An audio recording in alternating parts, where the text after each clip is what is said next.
Assalamualaikum dan selamat malam. Terima kasih kerana menonton Ruang Bicara edisi hari ini bersama-sama saya, hos anda, Ziana Nasir.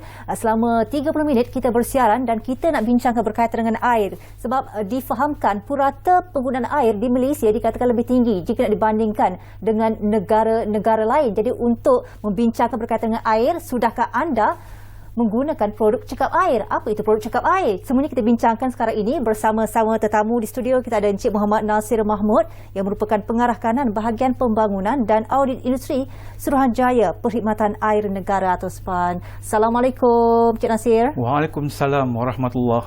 Ya, baik Cik Nasir. Sebelum kita pergi lebih lanjut berkaitan dengan produk cekap air dan sebagainya, terlebih dahulu mohon jelaskan sedikit berkaitan dengan SPAN dan juga apakah fungsi SPAN sebenarnya?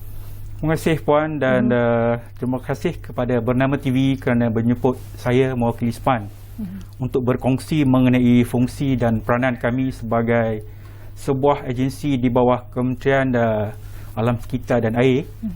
Dan kami adalah satu badan kawaslia yang mengawaslia ataupun memantau mengenai perkembangan industri air dan pemotongan di seluruh Semenanjung dan Labuan. Menjalankan kehendak dan Akta Industri Pemetaan Air 2006. Kami mengawasi aktiviti ekonomi, sosial, teknikal dan termasuklah enforcement. Okey, itu sedikit berkaitan dengan SPAN dan fungsi SPAN itu sendiri. Okey, sekarang ini maksudnya kita nak tahu dari segi produk cekap air. Kita biasa dengar kalau produk cekap tenaga, tapi kali ini tentang air pula.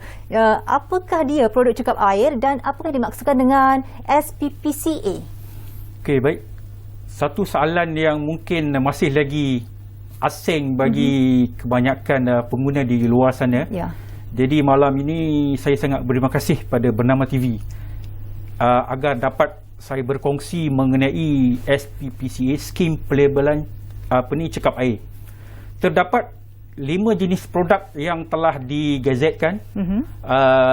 Pili, tap, urinal, showerhead, dui pump untuk toilet, and then the washing machine, mesin basuh. Dan bermula pada 10 Mei 2021, penggunaan produk cekap air adalah ditetapkan sebagai satu kehendak di bawah undang-undang. Jadi bukan lagi satu pilihan, tapi ianya satu keperluan di bawah perundangan subsidiari SPAN supaya pengguna pemaju dapat mengaplikasikan produk cekap air, especially yang berkaitan dengan pili, tap dekat dapur, dekat bilik air, dan juga pancuran mandi iaitu showerhead. Ini sesuatu yang bukan lagi pilihan, tapi benda the way forward yang mesti dipatuhi. Okey, macam mana kita nak mengetahui yang produk berkenaan merupakan produk cekap air ni? Setiap produk cekap air kami labelkan dengan penarafan bintang, star rating. Okey. 1 bintang bermaksud cekap air, 2 bintang bermaksud sangat cekap air, dan 3 bintang membawa maksud paling cekap air. Jadi untuk sebagai contoh, untuk membeli mesin basuh, carilah produk ataupun mesin basuh yang memiliki 3 star rating, yang menggambarkan bahawa mesin basuh berkenaan sangat cekap air. Adakah bermakna sekarang ini skim ini diwajibkan kepada semua pembekal ataupun belum lagi diwajibkan? Kami dalam proses untuk menggalakkan lebih ramai pembekal, sebab setakat ini dari kajian yang kami lakukan terdapat bilangan pembekal yang terhad, pembekal dan juga pengeluar. Jadi salah satu aktiviti dalam mewujudkan kesedaran adalah dengan menggalakkan lebih ramai pembekal dan pengedar untuk sama-sama mencapai matlamat SPPCA. Itu dari sudut pembekal. Bagaimana pula dengan pengguna? Adakah produk-produk yang disenaraikan dalam SPPCA ini juga merupakan mandatory untuk pengguna daripada pembekal? Untuk projek yang baru, tadi saya dah sebut mengenai kita telah telah update kita punya subsidiari perundangan untuk mewajibkan pembangunan yang baru. Contohnya satu kawasan perumahan sebagai contoh, pemaju dikehendaki menggunakan produk cekap air. Ianya bukan lagi satu pilihan ataupun optional, tapi ianya kehendak di bawah perundangan subsidiary SPAN supaya pemaju mengguna pakai produk cekap air, contohnya pilih tap dan juga shower head. Yeah. Okey, bila ditetapkan sedemikian, dari segi objektif pasti ramai juga yang tertanya kenapa perlu menggalakkan penggunaan produk cekap air ni, apa objektifnya? Terdapat 3-4 objektif yang utama yang paling jelas sekali Puan. Dari kajian yang dibuat sebelum setiap produk cekap air dipasarkan, ianya perlu melalui satu ujian di makmal bertauliah. So selepas melepasi ujian barulah boleh dipasarkan. Antara syarat-syarat yang kami tetapkan di bawah perundangan baru, contohnya saya ambil contoh satu pilih tap dekat dapur, dekat kitchen tap. Mengikut perundangan subsidiary SPAN, reka bentuk tap di dapur tidak boleh mengeluarkan air lebih dari 8 liter seminit. Jadi dengan kawalan ataupun teknologi yang pembekal atau penghilang aplikasikan, kita akan dapat menjimatkan bil sekitar 50% dari berbanding dengan menggunakan peralatan yang bukan cekap air. Jadi dari segi manfaat, satu, penjimatan bil. Yang kedua, kalaulah premis komersial yang mana bil IWK, bil penguntungan difakturkan kepada volume air yang telah digunakan. Jadi bila dia dapat optimalkan penggunaan air, secara tak langsung dia boleh optimalkan bil dalam kurungan mungkin menjimatkan. Jadi itu yang kedua. Satu, bil air jimat. Yang kedua, untuk premis-premis tertentu seperti institusi kerajaan, premis-premis komersial, dia dapat jimatkan bil IWK. Yang ketiga, bila dapat dioptimalkan penggunaan air di premis, air yang dikeluarkan ke alam sekitar dapat dikurangkan. Bermaksud pencemaran dapat dikurangkan dan tenaga yang digunakan oleh loji IWK untuk memproses air buangan juga dapat dikurangkan. Jadi dia punya rantaian manfaat itu Puan. Bukan setakat dari segi kualiti hidup yang lebih hijau, tapi manfaat billingnya, manfaat tenaganya, manfaat alam sekitarnya. Jadi ia satu package yang holistik untuk kita semua amalkan. That's why saya sebut tadi, ianya bukan satu pilihan, tapi that's the way forward. Okey, bila dinyatakan tentang pilih air yang cekap, merupakan produk cekap air ni, dari segi air yang keluar tu sama laju je, tak adalah macam makin kurang, perlahan saja. Dia teknologi dia bergantung kepada saiz apa yang saya katakan outlet. Dia bergantung kepada pressure. So kalau kita anggap pressure yang datang sama, tapi dulu dia punya bukaan yang dekat tap tu mungkin 1 cm. Air keluar banyak. Tapi dengan pressure yang sama, sekarang buka dia 0.5 cm. So pressure sama, tapi kuantiti yang keluar tu taklah sebanyak dulu. Sebab kalau kita tengok, mungkin ini amalan sendirilah, tapi kajian juga mendapati pembaziran bila kita basuh lauk ataupun sayur dekat sinki, 50% tu memang membazir, memang tak digunakan. Jadi salah satu cara untuk mengawal kita punya tabiat ataupun amalan adalah dengan memaksa diri kita menggunakan produk cekap air. Ya, kita kena push diri kita. Okey. Dan kalau sebelum ini dalam iklan-iklan SPAN sendiri ada menggunakan slogan lebih bintang, lebih cekap, lebih jimat. Boleh jelaskan dengan lebih lanjut tak tentang slogan ni? Baik, tadi saya dah jelaskan mengenai penarafan bintang, star rating. Cara kaedah untuk memilih adalah bila membeli peralatan cekap air, carilah bintang 3 bintang. Sebab itulah yang paling cekap air. Dan dia akan reflect ke atas kita punya bil bulanan. Dan penarafan ini dibuat bukan sekadar permohonan dari pembekal, tapi telah diuji di makmal-makmal bertauliah. Jadi carilah produk yang 3 bintang. Cari produk 3 bintang yang menunjukkan produk tersebut lebih menjimatkan air sebenarnya. Baiklah Cik Nasir, kita berehat seketika ya. Kita akan kembali selepas ini. Untuk lebih lagi informasi, pasti anda tertanya-tanya berapa anggaran penjimatan yang dapat kita lakukan bila kita beralih menggunakan produk jimat air. Semuanya selepas ini.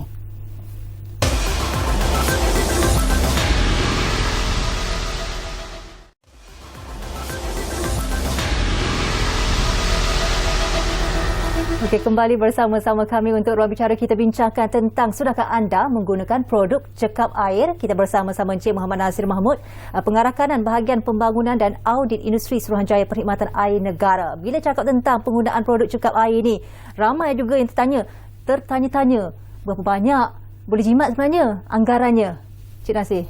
Baik. Dari ujian di makmal yang telah dikemukakan kepada kami sebelum kami mengeluarkan sijil untuk dipasarkan, untuk diluluskan produk berkenaan, satu yang paling maksima yang telah tercatat adalah 50%. Jadi untuk pengguna di luar sana, terutama sekali kalau saya boleh cadangkan dekat sini, pemilik kompleks membeli belah ataupun asrama, jika dilaburkan beberapa ribu ringgit untuk menukar pili dan showerhead dalam masa 3 bulan atau 4 bulan, pelaburan berkenaan akan dapat direalisasikan, and then pada bulan ke-5 ke-6 seterusnya, penjimatan bil air telah dapat dimanfaatkan. Jadi menjawab soalan puan, maksima yang telah kami dapat maklumat adalah 50% daripada menggunakan alat yang bukan jimat air berbanding dengan menggunakan jimat air. Okey, penjimatan sebanyak 50% tu adalah penjimatan dalam tempoh berapa lama tu? Direalisasikan selepas 3-4 bulan yang pertama. Okey. Sebab penggunaan bergantung kepada kapasiti ataupun bilangan penghuni pada satu premis. Jadi lebih ramai pengguna dalam satu premis, lebih cepat direalisasikan manfaat penjimatan berkenaan. Walaupun produk cukup air dikatakan agak mahal sedikit jika dibandingkan dengan produk yang contohnya pilih yang tradisional kan, tapi dari segi penjimatan itu kita nak. Betul. Kalau dilihat tadi saya sebut, saya rasa 2 kali saya sebut, ianya bukan pilihan sebab terutama sekali premis komersial ataupun kompleks membeli belah yang besar-besar, yang memiliki pelanggan yang ramai, berubah ke produk cekap air bukan satu pelaburan yang perlu difikirkan 2 kali. Ianya satu keperluan untuk menjimatkan kos bil air dan juga bil pemotongan setiap bulan. Ya, dan sebenarnya bercakap mengenai produk cekap air ini bukan perkara baru, tapi mungkinlah baru bagi sesetengah orang kan. Cuma bila kita melihat kita sendiri dah berada dalam tahun 2021, apa antara usaha yang telah pun dilakukan selama ini untuk memastikan pengguna menggunakan dan terus menggunakan produk cekap air? Kami telah menyediakan, especially untuk 2021, kami telah menyediakan communication plan Puan untuk makluman penonton. Antaranya adalah proses kesedaran melalui media sebagaimana yang kita buat hari ini. Yang kedua, kami telah mendapat kelulusan dari lembaga pengarah apa yang kami panggil ahli Suruhanjaya untuk kita kecualikan fee dari pembekal untuk memohon produk cekap air untuk dapat diluluskan. Dulu kita kenakan fee, tapi kita telah mendapat kelulusan untuk kita ketepikan untuk 3 tahun pertama ini supaya menggalakkan pendaftaran. Dan yang ketiga, kami sedang berbincang dengan Kementerian Keuangan. Ini dalam stage yang awal, bagaimana kita dapat memberi manfaat kepada pembeli atau mungkin juga peniaga yang menguruskan produk cekap air dapat dikecualikan ataupun dikurangkan cukai. Itu antara proses ataupun aktiviti yang sedang kami lakukan.